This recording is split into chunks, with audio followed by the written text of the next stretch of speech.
island of Sodor was flourishing. In addition to tourists, more and more people were making their homes and developing communities. To meet demand, Sir Topham Hatt decided to add more coaches to the express.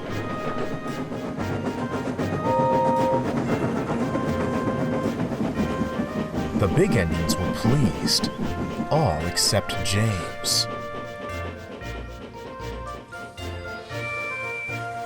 One morning, James arrived at the big station to collect a slow goods train.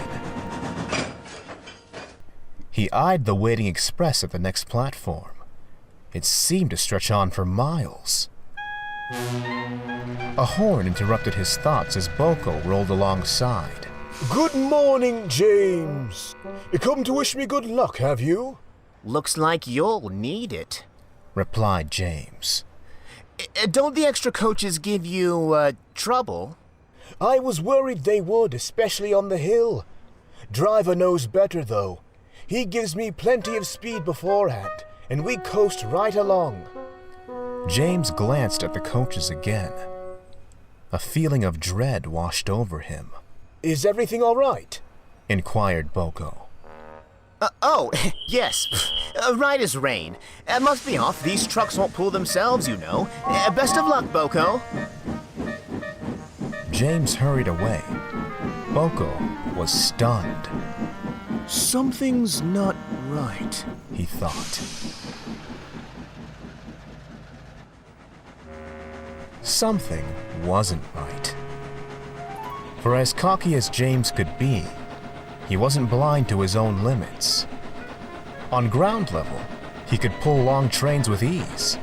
The gradients, however, proved challenging, and he knew they would now be harder than ever. It soon came time for James's first run with the new express. He simmered silently at the platform, thinking of nothing but the hill. Before he knew it, the guard's whistle blew. Come along, come along, he puffed determinedly to the coaches.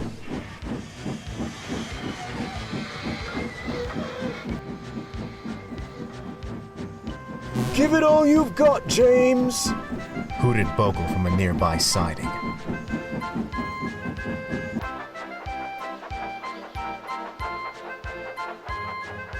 Out on the main line, the train picked up speed. James began to feel better, but all too soon, Edward's station loomed in the distance. I can do it! I can do it! He puffed to himself. James tore through the station and began the ascent up Gordon's Hill. It didn't take long to feel the drag of the heavy coaches, and soon he'd slowed to a crawl. I must do it!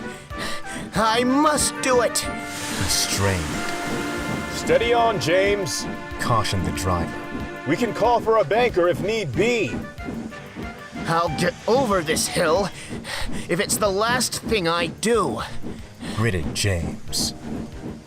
It just might be with how he's carrying on. Slowly but surely, James and his coaches crested up the top of the hill.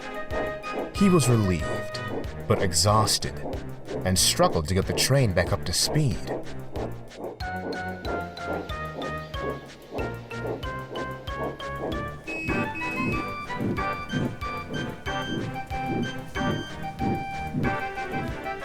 When he finally hissed into the last station, he was 10 minutes late, and the passengers were cross.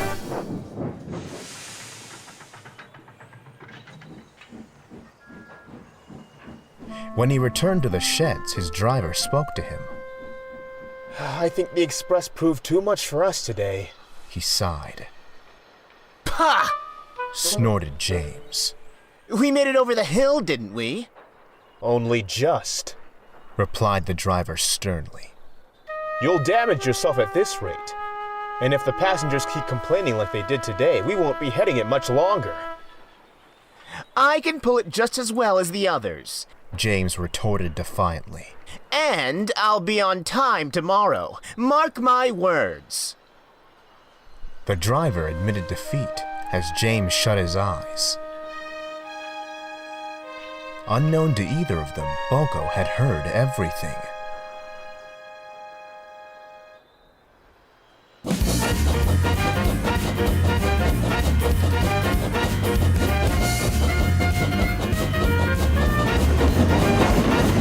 The next day, James was coasting along the line again. The coaches hummed happily, but he paid no mind to them. Won't be late.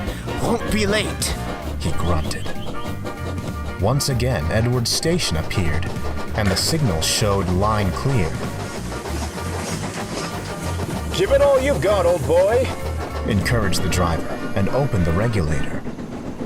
James gathered speed and charged up the hill, but his efforts were all for naught.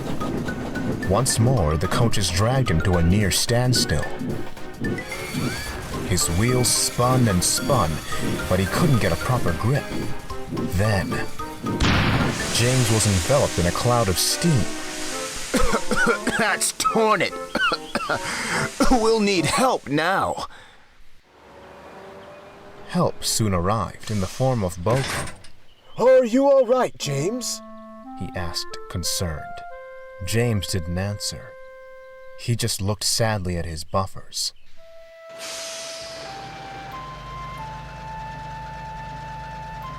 Boko hastily coupled up and pulled the train all the way to the last station. Despite his best efforts to make up for lost time, the express still arrived late.